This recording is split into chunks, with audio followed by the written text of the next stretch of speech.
di video kali ini mengenai TPS, tes potensi skolastik ini teman-teman, tentu yang saya berikan adalah soal-soal yang memang sering muncul gitu ya tiap tahunnya berkenaan dengan TPS ini. Jadi mohon untuk terus dipelajari gitu ya. Nomor berapa? 6 berarti ya. Ini dia. Nah, ini lebih unik lagi nih. Yang sering keluar tipenya begini nih teman-teman. Banyak yang soal yang tipe begini ya. Nah, jika ada akarnya seperti ini teman-teman dan ada akarnya seperti ini gitu ya, maka ditanyakan X per Y katanya berapa. Oke, gampang. Ini kita selesaikan satu-satu dulu, ini sederhanakan dulu gitu ya. Yang akar yang ini dengan akar yang ini kita sederhanakan sehingga menemukan nilai X dan Y. Nah, bagaimana caranya? Begini. Untuk yang pertama kita sederhanakan persamaan yang pertama, akar pertama itu kan seperti ini soalnya ya. Nah, kita sederhanakan. Cara menyederhanakannya adalah hilangkan satu akarnya ya. Nah, bagaimana caranya? Nih, ini sederhananya. Ini kan akar ini kita masukkan aja ke 2 ini. Jadi pangkat 2 kan? Nah, 2 pangkat 2 berapa? 4. Kalau sudah jadi 4 dari 2 ini, gitu kan ya, maka akar yang satu di sini hilang. Nah, gitu. Termasuk ini, akarnya juga hilangkan yang kedua. Yang ini kita hilangkan akarnya sehingga masuk ke pangkat ini, nilai yang 4 ini. Gitu ya. Jadi 4 pangkat 2. Jadi hasilnya begini. 4 pangkat 2, 16. Gitu ya. Nah, termasuk yang ini bisa kita sederhanakan nilai X nanti kita dapat gitu ya. Akibatnya X-nya adalah 16 pangkat 2. Gitu kalau mau disederhanakan gitu ya. Jadi nilai X kita sudah dapat nih 16 pangkat 2. Sekarang yang kedua kita mencari nilai Y. Oke, dari persamaan yang kedua ya yang ini. Nah, sama ini pun kita mencari Y berarti akarnya kita hilangkan, sederhanakan. Jadi begini, Y-nya itu berarti 2 pangkat 3 langsung. Gitu ya. Nah, setelah dapat X nilainya berapa, Y nilainya berapa, kan dicari X per Y ya. Masukkan saja nilai-nilainya. 16 pangkat 2 berapa? 256. 2 pangkat 3 berapa? 8. Masukkan 256 dibagi 8, maka hasilnya berapa? Hasilnya 32. Jadi jawabannya 32 gitu ya. Gampang sekali. Oke, nomor 6. Dan nomor 7 teman-teman yang sering keluar itu tipenya begini nih. Oke, kita lihat nih. Nilai rata-rata ulangan biologi katanya. Suatu kelas yang terdiri dari, nih jumlah siswanya katanya ada 36. Ternyata nilai rata-rata di kelas itu biologi itu dapat 70 katanya. Itu ya rata-rata ulangan biologinya. Jika nilai rata-rata siswa laki-laki ternyata laki-laki mah dapat 74, rata-rata laki-laki, sedangkan rata-rata perempuan dia dapat 68. Maka banyaknya siswa laki-laki di kelas itu adalah berarti diminta jumlah siswa gitu ya. Baik, kan seluruhnya itu ada 36 ya. Diminta jumlah laki-laki saja. Oke, baik. Nah, yang pertama teman-teman yang jadi kata kunci adalah mesti kita simpan dulu yang diketahuinya apa. Supaya kita fokus gitu ya kemana yang mau dicarinya. Yang pertama kita dapatkan nilai rata-rata ulangan biologi 36 gitu ya. Berapa dari 36 siswa itu? 70. Terus kita dapat juga rata-rata untuk nilai biologi laki-laki 74. Sedangkan kalau yang perempuan itu 68. Ini adalah kata kunci yang harus kita pegang. Ditanyakan kan siswa laki-laki yang ada di kelas itu ya. Oke, caranya begini. Nah, untuk menjawabnya teman-teman, misalkan, maka saya punya pemisalan N1 misalkan untuk banyaknya laki-laki gitu ya. Sedangkan N2 untuk pemisalan banyaknya perempuan. Nah, jadi saya punya N1 dan N2 nih ya. N1 untuk laki-laki, N2 untuk banyaknya perempuan. Maka teman-teman jumlah siswanya ada berapa? Ada 36. Maka N1 ditambah N2 jumlah siswanya itu 36. Nah, ini jadi rumus. Gitu kan ya? Sedangkan untuk rata-rata ulangan biologi totalnya itu kan ada 70 gitu ya. Nah, seperti itu. Terus untuk yang rata-rata yang perempuan ini N2 kan ya, rata-rata yang ada angka 2 ini berarti menunjukkan banyaknya perempuan. Tadi nilai perempuan itu rata-ratanya 68, sedangkan yang total untuk X bar ini yang pertama itu yang laki-laki berarti 74. Ya, itu dia kita punya identifikasi data seperti itu. Maka selanjutnya teman-teman silakan menggunakan tips rumus mudah ini. Oke, di mana N1 per N2 Lalu teman-teman masukkan X bar total dikurangi yang X bar untuk yang perempuan, terus X bar total gitu ya, dikurangi untuk yang X barnya laki-laki. Gitu ya. Jadi X bar total berapa? 70. Dikurangi yang perempuan berapa? 68. X bar total 70. Untuk yang laki-laki berapa? 74. Maka 70 dikurangi 68, 70 dikurangi 74 itu hasilnya 2/4. Atau kita sederhanakan lagi 1/2. Artinya teman-teman, N1 per N2 itu adalah 1/2. Maka N2-nya, ini jadi rumus pertama, persamaan pertama, maka N2-nya adalah 2 kali N1. Nah, jadi nilai N2 itu adalah 2 kali N1. Ini persamaan pertama, jadi rumus nih teman-teman. Selanjutnya, setelah itu teman-teman silahkan, nanti tadi kita punya soal di pertama N1 ditambah N2 sama dengan 36 kan ya? Masukkan ke rumus itu. N1 tambah N2 sama dengan 36. Maka N2-nya kan sudah dapat nih. N2-nya itu adalah 2 kali N1 ya. Masukkan ke sini. N1, nah, turunkan lagi. N2-nya berapa? Dapat nilai yang tadi. 2N1. Sama dengan 36. Berarti ini jumlahkan sama teman-teman. N1 tambah 2N1. Ini adalah jadi 3N1.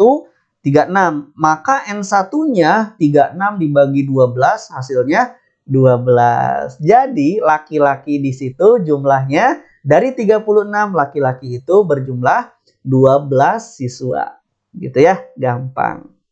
Perempuannya berapa? Ya tinggal dihitung aja 36 dikurangi 12. Itu untuk siswa perempuan. Gitu ya. Oke, ini soal nomor 7. Baik, kita masuk ke soal nomor ke-8. Bisa diperhatikan bentuknya agak rumit lagi nih. Makin ke sana makin rumit teman-teman ya. Ini yang sering keluarnya nih tipenya. Nah, pada segitiga ABC katanya kita punya segitiga ABC nih.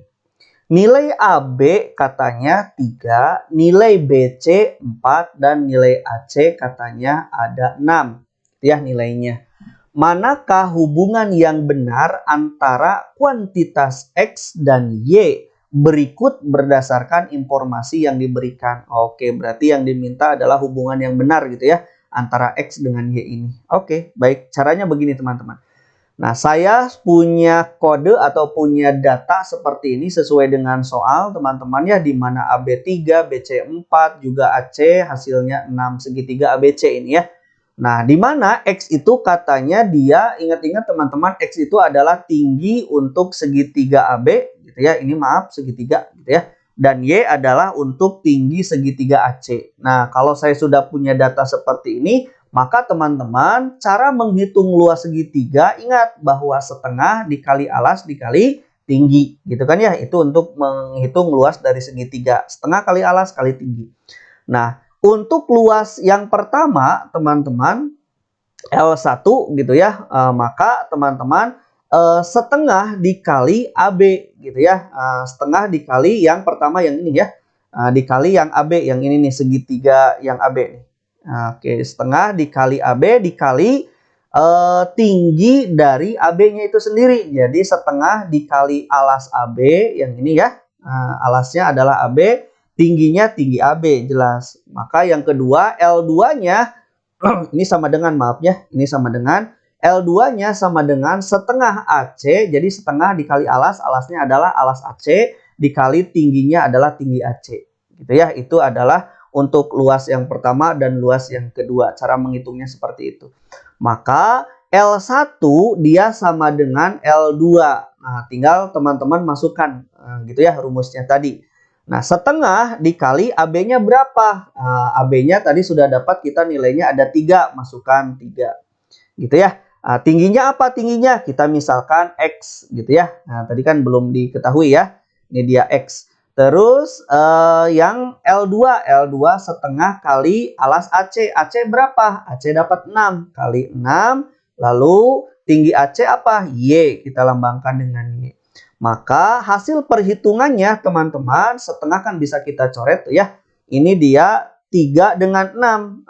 Bisa teman-teman ketahui kan ya, gampang aja. Jadi X-nya adalah tinggal 6 bagi 3 ya, berarti 2Y. Jadi X-nya itu adalah 2Y. Oke, gampang. Sip. Nah, setelah diketahui bahwa nilai X adalah 2 kali Y, gitu kan ya. Berarti teman-teman X atau sama dengan 2 kali Y itu berarti Y itu dia lebih kecil daripada X gitu kan ya. Berarti atau sebaliknya X lebih besar daripada Y. Itu adalah untuk membaca X sama dengan 2 kali Y gitu ya. Jadi X itu lebih besar daripada Y gitu. Jadi jawabannya adalah yang A gitu ya. Gampang sekali. Oke, baik. Selanjutnya kita masuk ke soal nomor 9. Ini dia teman-teman nomor 9. Makin seru nih ya. Nah, saya punya persamaan seperti ini teman-teman. Jika 2X katanya ditambah 3Y sama dengan Z dan X ditambah Y sama dengan 4, maka nilai dari Z dikurangi Y berapa? Oke, ini trik mudahnya begini teman-teman. Untuk cara menghitung yang begini, teman-teman tinggal melakukan eliminasi saja. Gitu ya. Dari persamaan mana? Dari persamaan yang di soal, yaitu 2X ditambah 3Y sama dengan Z dan X ditambah Y sama dengan 4. Gitu kan ya. Kita eliminasi saja dengan cara yang atas kita kalikan 1, yang bawah kita kalikan dengan 2. Maka kalau yang atas dengan bawah, yang atas dikali 1, yang bawah dikali 2, maka hasilnya adalah 2X ditambah 3Y sama dengan Z. Ini masih sama sebab dikalikan 1. Yang ini dikalikan 2, maka jadi 2X ditambah 2Y sama dengan 8. Kita kurangi, maka hasilnya adalah, ini kan habis gitu ya. Ini habis, oke. Ini 3 dikurangi 2 jadi Y gitu ya. Ini berarti Z dikurangi 8. Ya, berarti kita bisa mengetahui nilai dari 8 ini adalah Z dikurangi Y. Ketahuan udah langsung. Artinya maka nilai Z dikurangi Y berapa? Nilai Z dikurangi Y adalah 8. Gitu, gampang. Kita masuk ke soal nomor 10 teman-teman. Ini dia soal nomor 10. Di soal nomor 10 ini lebih rumit nih, lebih susah. Tapi saya kasih trik gampangnya ya. Diketahui X, Y, Z katanya membentuk baris aritmatika. Bila X ditambah Y ditambah Z sama dengan 45, katanya nih kita dapat kata kunci, maka nilai Z itu berapa? Berarti cari nilai Z dari persamaan yang ini gitu ya. Oke, baik. Putuskan apakah pernyataan 1 dan pernyataan 2 katanya cukup untuk menjawab pertanyaan. Oke, untuk menjawab nilai Z ini, oke, kita menggunakan pernyataan ini berarti ya. Nomor 1 dan nomor 2 ini benar atau salah. Oke, baik, kita bahas. Caranya begini teman-teman. Diketahui teman-teman bahwa X, Y, Z katanya dia membentuk baris aritmatika. Ini ya, X, Y, Z membentuk baris aritmatika. Artinya berarti X, Y, Z ini sama dengan, kita bisa umpamakan dia X itu adalah U1, Y itu adalah U2, Z itu adalah U3. Gitu ya. Maka berlaku rumus yang ini. Maka 2U2 teman-teman, itu ingat-ingat, sama dengan U1 ditambah U3. Gitu ya. Oke, U2-nya apa? U2-nya adalah Y. Berarti masukkan 2Y. U1 apa? X. U3 apa? Z. Gitu ya. Lalu selanjutnya masing-masing tambahkan teman-teman, bukan tambahkan. Tambahkan Y. Oke, berarti kalau yang 2Y ini ditambahkan Y berarti jadi 3Y. Jadi X, Y, Z. Nih Y-nya muncul satu di sini ya. Oke, X, Y, Z sekarang. Berarti kita bisa tahu bahwa X, Y, Z itu sudah punya nilai. Berapa nilainya? 45. Ini ya di soal. 45. Berarti 3Y masukkan nilainya 45 untuk nilai X, Y, Z sesuai dari soal. Maka Y-nya adalah 45 dibagi 3. Maka hasilnya adalah 15. Oke, berarti ini nilai Y gitu ya. Oke. Sip, selanjutnya. Nah, teman-teman, ketika nilai Y yang pertama kita sudah dapatkan, maka kita cek pernyataan 1 dan pernyataan 2. Kita cek dulu pernyataan yang pertama di mana X sama dengan 14 ya. Oke, berarti X, Y, Z sama dengan 45. Masukkan nilai X-nya 14, Terus nilai Y-nya diketahui 15 gitu ya. Lalu Z maka sama dengan 45. Jadi nilai Z-nya adalah 45 per 20 dibagi 29. Maaf ya. 14 tambah 15 kan 29 ya. Oke, berarti nilai Z-nya 16. Artinya untuk pernyataan pertama bisa menjawab pertanyaan. Gitu ya, dapat 16 Z-nya. Nah, sedangkan untuk yang pernyataan yang kedua kita cek bahwa Y ditambah Z sama dengan 31 katanya. Y-nya berapa? 15. Di atas sudah dapat Z sama dengan 31. Berarti Z-nya 31 dikurangi 15. Z ditemukan nilainya 16. Artinya teman-teman, pernyataan 1, pernyataan 2 itu bisa menjawab nilai Z. Berarti dua-duanya bisa kita pakai. Artinya kita bisa jawab pernyataan kesimpulannya berarti dengan pernyataan pertama dapat dicari nilai Z. Dengan pernyataan kedua juga dapat dicari nilai Z. Artinya kita bisa menjawab pilihan yang D. Pernyataan satu saja cukup bisa menjawab Z. Gitu ya, untuk menjawab Z.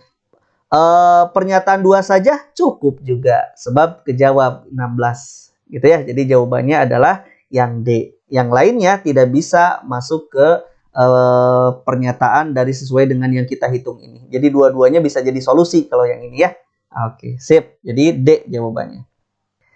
Saya ucapkan terima kasih. Mohon maaf atas segala kekurangan. Assalamualaikum warahmatullahi wabarakatuh.